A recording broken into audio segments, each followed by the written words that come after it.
So satisfying.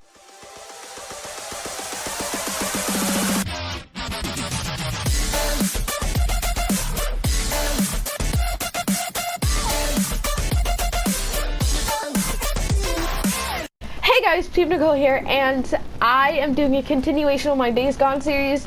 If you guys haven't seen the previous two videos, definitely go check them out. The first video I made was the first impressions, and the second video I made was basically just me doing a couple missions and helping out one of my friends that's currently in this camp right now. So today I'm going to talk about what you guys need to know in order to go into playing Days Gone. So first of all is crafting. Okay guys, so I just want to explain to you guys what I think is most important crafting wise, and how you would craft if you would want to.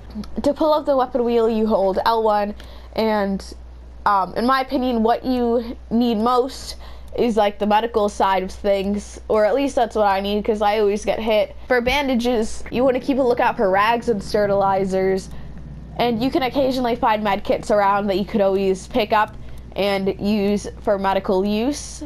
You can also find melee weapons around that you can use to hit zombies, and you use a melee weapon by going to the melee weapon, let's say this, then you hit R2, and then you swing like this, except I'm not swinging at anything, I'm just swinging at air.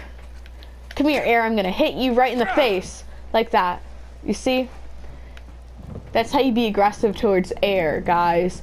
Really aggressive. You don't need to be that aggressive towards the air you breathe in, but it's just a demonstration. I don't need that gate open, buddy. Leave it closed. Pistols, guns, everything you need here is all here. You aim with L2, you shoot with R2. I just probably attracted a bunch of zombies, but I'll be okay. Okay guys, so I just wanted to do a quick demonstration of throwable category, which is right here, and one of the throwables I have is a Molotov. In order to craft it, you need one beer bottle, which looks like this. You also need one rag, which I don't believe is around here, but you can always find rags and every other single crafting item you could ever need, just like lying around in random spots. And for this you'd also need one kerosene, where again you can find this legit laying around in any single spot that you could possibly think of. The supplies you would want isn't as abundant as you would hope, but it still is around. Like if you go to a camp, let's say that you just find randomly in the wilderness, there's bound to be some materials you can craft with and everything else. So you hold in L2 to wind up your throw, and then you throw with R2, and then that happens. And in order to craft more, you just go over to it in your weapon wheel and you hold R1 to craft, and then there you go, you got yourself another Molotov you can throw out into the wilderness. So satisfying. Okay guys, the next thing you need to know is about the bike. This bike needs maintenance that has to be done on it, and there's this little fuel thing right there, that little gas pump. Anytime you're on your bike, it can run out of gas depending on how much you're on it. So you don't want to be on it for too long, or else it's gonna run out of gas. But let's say you do get low on a little bit of gas and you run across a nice gas can, which looks exactly like this. Just say you run into one of these. You pick one of these up and you go over to your bike, and then you hold in circle to fill in the gas tank, and there you go. You got your gas fully up again. You can find fuel around in the different lands of everything. Another thing you'd want to keep up is your bike repairs. So let's say, oh no, I crashed into a tree, right? What happens then? Well, your bike's gonna go down a little bit. As you can see right there, it says 83%. So what you want to do is you want to keep your bike stats up. For this, you need pieces of metal called scrap. And you can find scrap in like every single car in the front hood. You just go up to that car. If the hood's not yet open, just hold in square to open the hood. And once the hood opens, you are able to get scrap or suppressor.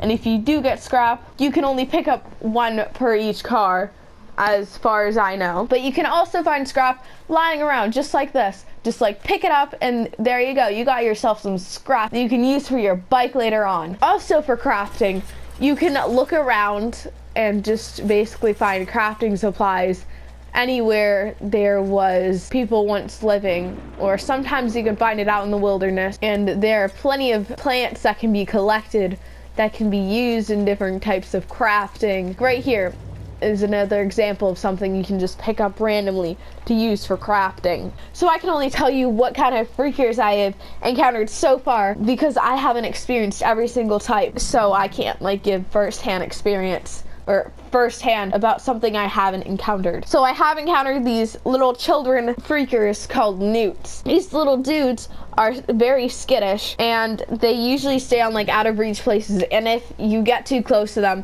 then they'll attack you. But usually they won't attack you. I've also encountered swarmers, and swarmers are obviously dangerous because they swarm you and then you just get outnumbered. And based on what I've read, they are very dangerous at night. Those are the only two I've encountered so far. So for the different types of people I've encountered these people called rippers. And these guys, they try to burn you. They take like a blowtorch or like some other burning device and they burn your skin right off. And that's what happened last time. If you guys remember seeing that, his arm was burned. My friend's arm was burned. And that's just an example of what that group of people do to you. And they don't attack the freakers, so I'm sure the freakers don't bother them. And yeah, that is all I have for you guys today. I hope you guys enjoyed part 1, part 2, this part, which is part 3. That's coming out today. If you guys want to see more, definitely hit the like button, and if you're new, definitely subscribe and comment if you want to see more, like what you guys want me to do, and I will see you guys next time. Bye.